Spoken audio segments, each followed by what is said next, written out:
Now, on our 7th spot, COMELEC will release the remaining list of nuisance candidates for the Senate this week. COMELEC Chairman George Garcia says they are still resolving the cases through hearings. Aspirants are also given time to respond to the petitions declaring them nuisance candidates. There were a total of 117 nuisance cases filed against senatorial aspirants for the 2025 polls.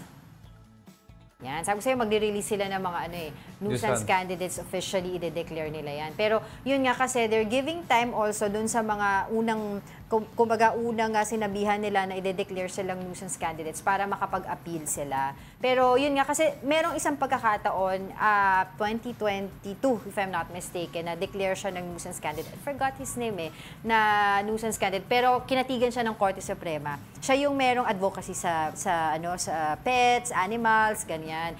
Pero kasi na-declare siya noon ng COMELEC na nuisance kasi, yun nga, hindi naman siya kilala, tapos independent siya. Pero yun nga, hindi yun yung pala yung basehan. Basta alam naman, pwede naman imbestigahan, diba, ng isang tao kung kaya niyang mamuno, hindi porket hindi sikat ay nuisance candidate na, kung hindi porket independent ka, wala kang partido, nuisance candidate ka na.